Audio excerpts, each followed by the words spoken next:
성탄절 아침 우리에게 주시는 하나님의 말씀 마태복음 1장 20절부터 23절까지의 말씀입니다. 아들을 낳으리니 그 이름을 예수라 하라. 이는 그가 자기 백성을 그들의 죄에서 구원할 자이심이라 하니라. 이 모든 일이 된 것은 주께서 선지자로 하신 말씀을 이루려 하심이니 이르시되 보라 처녀가 잉태하여 아들을 낳을 것이요 그의 이름은 임마누엘이라 하리라 하셨으니 이를 번역한즉 하나님이 우리와 함께 계시다 함이라. 이것은 오늘 우리에게 주시는 하나님의 말씀입니다.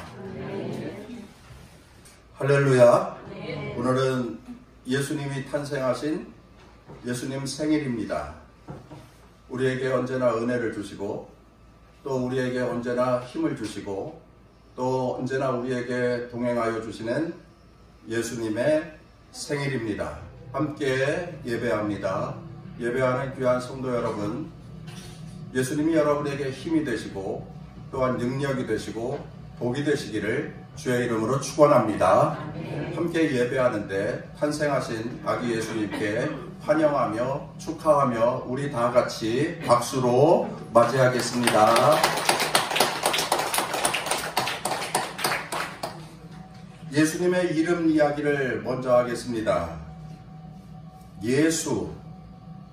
예수라고 하는 이름을 누가 지어줬습니까? 하나님이 지어주셨습니다. 하나님이 천사를 통하여서 마리아와 요셉에게 고지하여 주었습니다. 오늘 읽은 말씀 21절에 아들을 낳으리니 이름을 예수라 하라. 이는 그가 자기 백성을 그들의 죄에서 구원할 자이심이라 하니라. 하나님께서는 천사를 통하여서 예수님의 아빠 요셉과 엄마 마리아에게 아이를 낳으면 이름을 예수라 하라. 그렇게 이름을 직접 지어주셨습니다. 요셉이 마리아가 육신의 부모이긴 하지만 하나님이 예수님의 아버지가 되심을 상징하는 것입니다.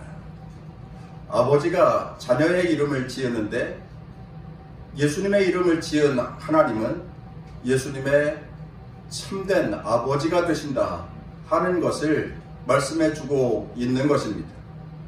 친부권이 하나님에게 있다라고 하는 사실을 말씀합니다. 그 이름을 지어주면서 사명까지 주셨습니다. 그 사명이 무엇입니까?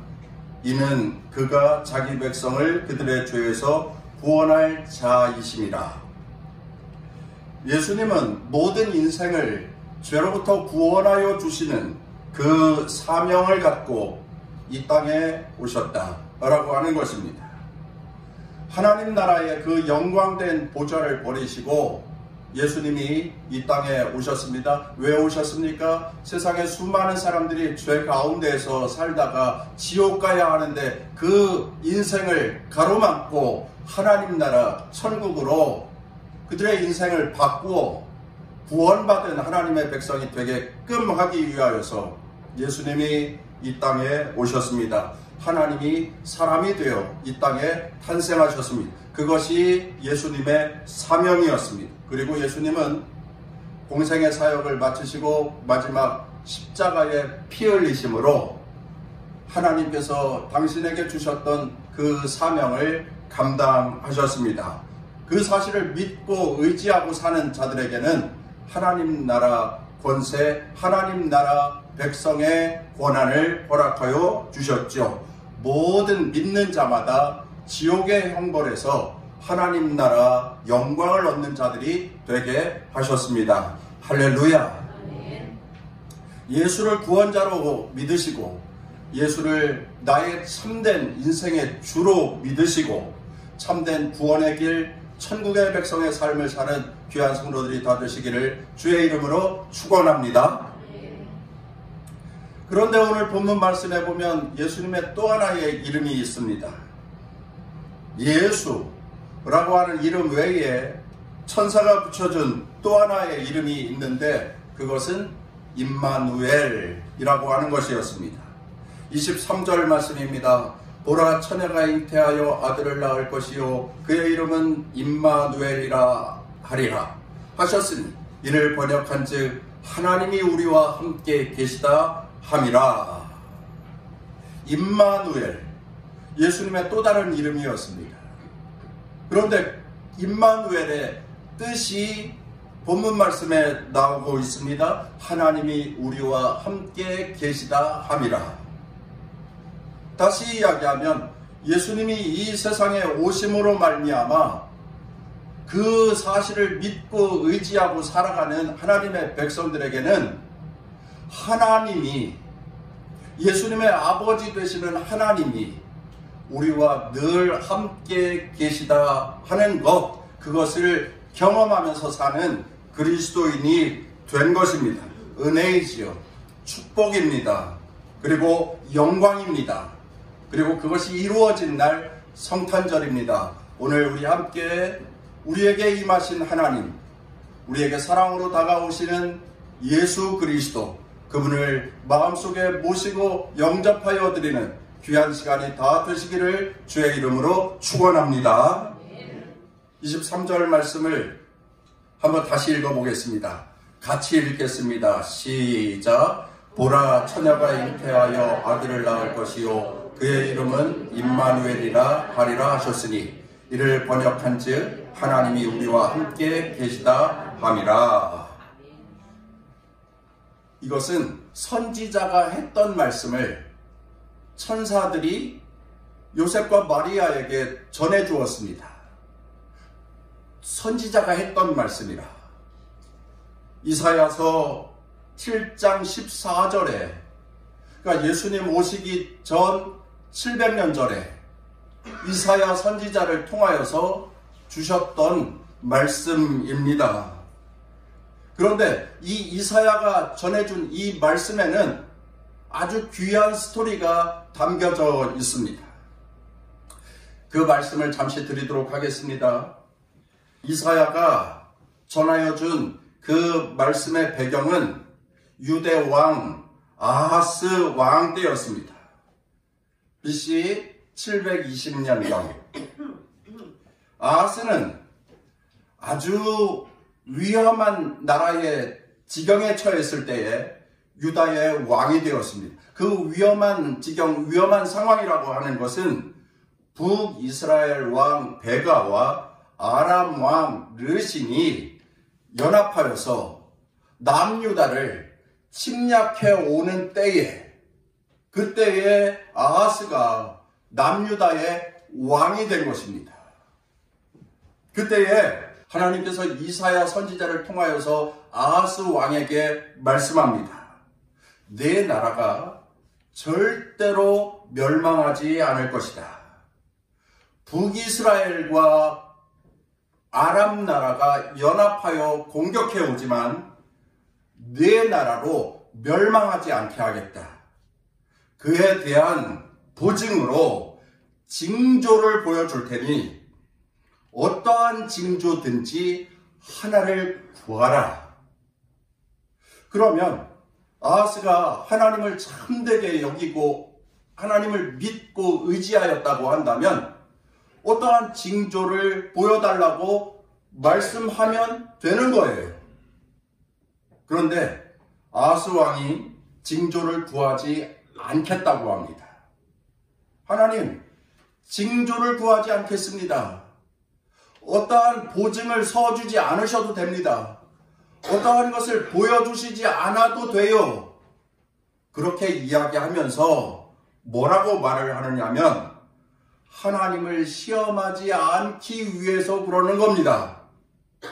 이렇게 말을 하는데 사실은 그 이면에, 그 아하스 왕의 마음의 밑바닥에는 하나님을 의지하는 그 마음보다 옆에 있는 아수르라고 하는 큰 나라를 의지하려는 마음이 가득한 상태였던 것입니다. 그래서 하나님께 징조를 구하지 않겠다고. 아유, 내가 어떻게 하나님을 시험합니까? 징조 구하지 않겠습니다. 그렇게 겉으로 보기에는 하나님께 영광을 돌리는 것처럼 말을 하였지만 그 속마음은 다른 데 있었어요. 이방나라 강대한 아수르를 의지하는 마음이 있었던 것입니다. 그래서 하나님께서 그렇게 말씀하셨는데 아수르가 그렇게 대답한 것은 하나님이 거절당한 것입니다. 하나님이 무시당한 거예요. 그러나 겉으로는 그렇게 말하지 않았죠. 속마음을 감추고 하나님을 무시하였습니다. 그런데 하나님이 대단하신 것이 하나님은 그 마음을 다 아시면서도 아하스에게 한 징조를 허락하여 주십니다. 그 징조가 이것입니다. 오늘 우리가 읽었던 23절에 그 내용이 나오지요. 한 처녀가 잉태하여 아들을 낳을 텐데 그 이름을 임마누엘이라 할 것이다. 그리고 그 아이가 선과 악을 선택할 줄 알기 전에 북이스라엘과 아람을 내가 멸망시킬 것이다. 그리고 그들은 황무지가 되고 말 것이다. 그런데 여러분, 하나님께서 아하스에게 주신 그 징조가 2년 뒤에 성취가 되는 거예요. 그래서 북이스라엘이 BC 722년에 멸망을 하고 말았습니다.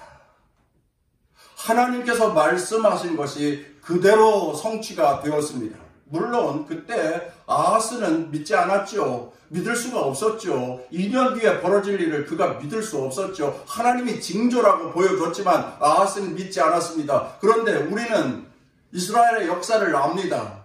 그리고 BC 722년에 북이스라엘이 멸망했다라고 하는 사실을 압니다. 하나님의 징조가 성취되었다라고 하는 것입니다. 사랑하는 성도 여러분, 하나님께서 위기에 처한 남유다를 불쌍히 여겨주시고 찾아오셔서 함께 하시며 도와주시려고 구해주시려고 먼저 손을 내밀어 주셨습니다. 갖가지 핑계로 속마음을 감추고 아닌 것처럼 하나님의 청을 거절하려 하였으나 그럼에도 불구하고 하나님께서는 그 당신의 백성을 사랑하는 마음을 버리지 못하시고 계속해서 오셔서 징조를 보여주셨고 사랑하여 주셨고 또 그 징조를 성취하여 주셨습니다. 택한 백성을 보호하기 위한 하나님의 노력이 이스라엘의 역사에 담겨져 있었던 것입니다. 그 당시 하나님께서 보여주셨던 그 징조, 언약하신 한 아기의 탄생, 그것이 700년 후에 성취가 되었습니다. 바로 성탄절, 아기 예수님이 이 세상에 탄생한 것입니다. 아기 예수님의 탄생 이야기가 바로 그것입니다. 그리고 그 이름은 예수였고 또 그 이름은 임마누엘이었고 그렇게 하나님은 당신의 백성들과 함께하여 주십니다. 당신의 백성들 위에 함께하셔서 도와주시고 인도하여 주십니다. 할렐루야. 이 성탄절에 우리 그 예수님을 영접하기를 원합니다. 예수님을 내 마음속에 모셔드리는 하나님의 백성들이 되기를 원합니다. 하나님도 우리의 마음에 함께하여 주십니다. 그 하나님이 우리에게 힘이 되시고 모셔드린 그 예수 그리스도가 우리의 삶의 능력이 되는 줄 믿습니다. 어떠한 위기와 곤경에 처하여 발을 동동 굴러야 하는 그러한 상황의 때에도 하나님은 우리와 함께 하셔서 등 두드려 주시고 안아주시고 위로하여 주시는 하나님이십니다. 하나님이 우리와 함께 하신다고 한다면 겁날 것이 무엇이 있겠습니까? 하나님이 우리와 함께 하신다고 한다면 누가 우리를 얕잡아보고 함부로 대할 수 있겠습니까? 하나님이 우리와 함께 하시는 것은 세상을 이기는 힘이고 하나님이 우리와 함께 하실 때에 담대하게 그리고 굳세게 세상을 이기면서 사는 하나님의 백성이 되어질 수 있습니다. 이제부터 우리가 우리에게 사랑으로 또한 자비로 다가오신 예수 그리스도를 마음에 영접하여 들으시고 임마누엘 하나님이 우리의 마음의 생활 가운데 함께하여 주시니 도와주시고 인도하여 주시니 날마다 그 은혜와 은총, 능력과 축복과 기적을 경험하는 귀한 성도들의 삶이 다 되시기를 주의 이름으로 축원합니다.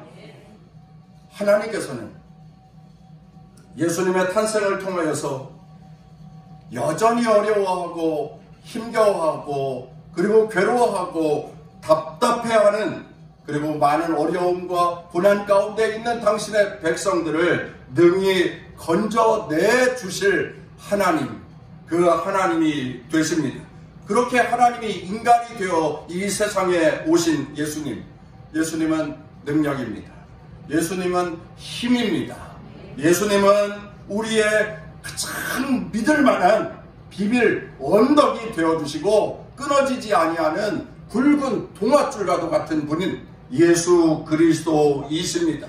우리가 예수님의 이름을 부르고 우리가 예수님 이름 앞에 엎드려 기도하고 또한 우리가 예수님을 사모하는 마음으로 날마다 살아갈 때에 예수님의 능력, 예수님의 역사는 우리의 삶에 날마다 함께하여 주실 줄 믿습니다. 아무리 절망적인 상황에 있다고 할지라도 새 소망을 주시는 분이 예수님이시고 우리가 낙심되고 좌절되고 비관할 때에도 새로운 희망을 주시는 분이 예수님이시고 우리가 예수님을 의지하고 믿고 살아가면 우리를 해치려고 하는 악한 권세들조차도 꼬리를 내리고 도망치는 역사가 있게 될 것이고 가난도 질병도 그리고 불화도 갈등도 해결되는 은혜의 역사가 나타나게 되어질 줄 믿습니다. 임마누엘은 은혜예요. 임마누엘은 축복입니다. 찬양하라 임마누엘. 오늘 성탄절 우리가 함께 기억해야 할 귀한 말씀이 아닐 수가 없습니다. 기독교에 유명한 고전이 있습니다. 그리스도를 본받아 라고 하는 책인데 이 책을 쓴 토마스 아켄피스가 기도하는 가운데에 하나님과 대화합니다. 환상 중에 하나님과 대화하고 하나님의 음성을 듣습니다. 하나님께서 기도하는 중에 토마스에게 질문합니다. 토마스, 네가 너무도 나를 사랑하고 내 뜻을 받들어 살려고 하니 내가 너의 소원을 들어주겠다. 구하라. 토마스가 대답합니다. 하나님이 나와 함께 하시는 것만으로 나는 감사합니다. 하나님께서 다시 질문하십니다. 아니야. 내 삶에 원하는 것이 있으니 내가 그것을 들어주겠다. 내 소원을 내게 말하라. 토마스가 대답하죠. 하나님 아니에요. 저는 하나님이 나와 함께 하시는 것 그것만으로 만족합니다. 더 이상의 어떠한 소원도 없습니다. 하나님이 다시 말씀하십니다. 아니라니까. 말해보아라. 구하여 보아라. 내게 소리질러 부르짖어 보아라. 소원이 무엇이냐? 3번이나 이렇게 물었습니다. 그런데 토마스는 이렇게 대답합니다. 한결같이. 하나님, 더 이상의 소원은 없어요. 하나님이 나와 함께 하심 그것만으로 나는 만족합니다. 그것이면 됩니다. 더 이상의 어떠한 소원도 제게는 없습니다. 하나님이 나와 함께 하시는 그것만이 나의 가장 큰 기쁨이고 그것만이 나의 가장 큰 즐거움입니다. 그것이면 다 됩니다. 더 이상의 어떠한 소원도 없습니다. 그때 하나님께서 토마스에게 이렇게 말씀하십니다. 토마스야, 그렇지. 너는 세상에 그 어떠한 것도 부러워할 이유가 없는 가장 소중한 것을 간직하였노라. 사랑하는 성도 여러분, 세상에 그 어떠한 것보다 귀한 분, 무엇보다도 소중한 가장 존귀하고 고귀한 나의 소유, 예수 그리스도, 우리 하나님, 세상에 어떠한 것과도 비교할 수 없는 나의 인생의 가장 소중한 존재, 나의 가장 소중한 소유, 그분은 바로 예수 그리스도이십니다. 인생 최고의 축복은 하나님이 언제 어디서나 나와 함께하는 것인데, 여러분 오늘도 나와 함께 하시는 하나님을 예배하는 우리 남동 동산교회 귀한 성도 여러분, 나의 삶의 가장 소중한 분은 하나님이십니다. 예수님 그분이십니다. 함께 찬양하는 귀한 성도들이 다 되시기를 주의 이름으로 축원합니다. 하나님이 함께 하셔서 두려움도 이기고, 하나님이 함께 하셔서 부족함도 이기고, 하나님이 함께 하셔서 염려도 이기고, 어려운 것도 이기고, 당연하게 어려운 어떠한 시험도 능히 극복하고 승리하며 살아가는 주의 백성들이 다 되시기를 주의 이름으로 축원합니다. 성탄절인데 예수님을 마음에 모시고 임마누엘의 은혜를 경험하는 귀한 날, 귀한 성도들이 다 되시고, 이 성탄절에 임마누엘의 예수님께서 함께 계시며 부어주시는 하늘 복을 풍성히 누리는 우리 남동 동산교회 성도들이 다 되시기를 주의 이름으로 축원합니다.